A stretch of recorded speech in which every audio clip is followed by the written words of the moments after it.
بسم اللہ الرحمن الرحیم رضیت باللہ ربا و بالاسلام دینا و بمحمد صلی اللہ تعالی علیہ وآلہ وسلم نبیا و رسولا۔ درس حدیث شریف میں آج ہم شعب الایمان کی حدیث نمبر 3336 پڑھنے کی سعادت حاصل کر رہے ہیں۔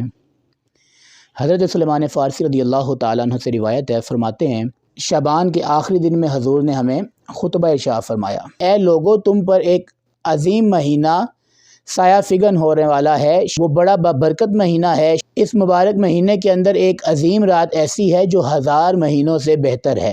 رب تعالیٰ نے اس مہینے کے روزے تم پر فرض کیے ہیں اور اس کی راتوں کا قیام تمہارے لیے نفل بنایا ہے۔ ایک فرض دوسرے دنوں کے 70 فرضوں کے برابر ہے۔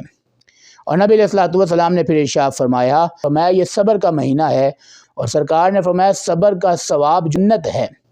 فرمایا یہ مواسات کا مہینہ ہے۔ سرکار فرماتے ہیں اس مہینے میں مومن کا رزق زیادہ کر دیا جاتا ہے۔ سرکار فرماتے ہیں اور جو شخص اس مہینے میں روزے دار کو افطار کرائے گا اس کے گناہوں کی مغفرت ہو جائے گی اور اس کی گردن جہنم سے آزاد کر دی جائے گی۔ سرکار نے فرمایا روزہ افطار کروانے والے کو روزے دار کے برابر ہی اجر دیا جائے گا اور روزے دار کے اجر میں بھی کسی قسم کی کمی نہیں کی جائے گی۔ یعنی کیسا یہ بابرکت مہینہ آ رہا ہے جس کی عظمتوں کے قصیدے سرکار بیان کر رہے ہیں، سرکار اس کا تعارف کروا رہے ہیں، اس کے آنے سے پہلے اس کی خبر دے رہے ہیں کہ یہ مہینہ ہے، اس کو عام مہینوں جیسا مت سمجھنا، یہ بڑا برکت والا مہینہ ہے، بڑا عظیم مہینہ ہے۔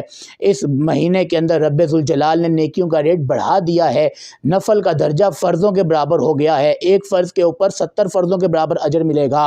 اور پھر نبی علیہ الصلوۃ والسلام فرماتے ہیں یہ صبر والا مہینہ ہے اور صبر کا اجر جو ہے وہ جنت ہے۔ اور فرمایا جو کسی روزے دار کو افطار کروائے گا، افطار کروانے والے کے رب تعالیٰ گناہوں کو معاف فرما دے گا، اور فرمایا اس کی گردن کو رب ذوالجلال جہنم سے آزادی عطا فرما دے گا، اور افطار کروانے والے کو بھی اتنا ہی اجر ملے گا جتنا روزہ رکھنے والے کا اجر ہے۔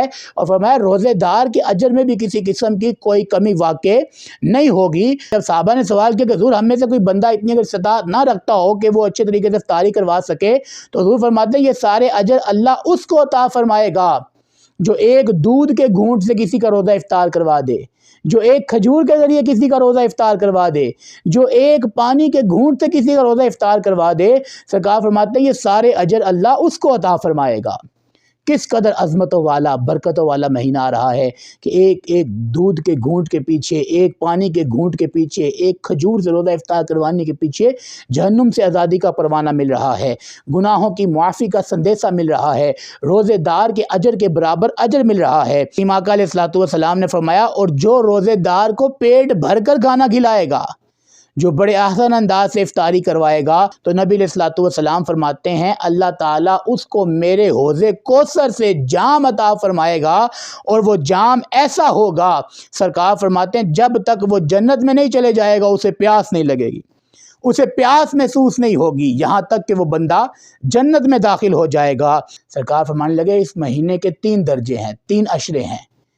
پہلا عشرہ رحمت کا ہے، دوسرا عشرہ مغفرت کا ہے، اور تیسرا عشرہ کریم آقا علیہ الصلوۃ والسلام نے فرمایا جہنم سے آزادی کا عشرہ ہے۔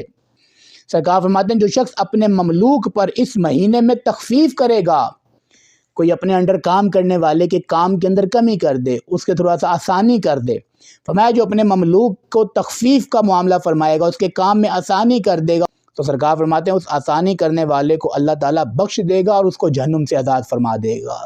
اتنا عظمتوں والا، برکتوں والا اور رحمتوں والا مہینہ آ رہا ہے، اس مہینے کا بھرپور طریقے سے استقبال کیجئے اور ابھی سے تیاری شروع کر دیجئے کہ اس مہینے کو غفلت میں نہیں گزارنا۔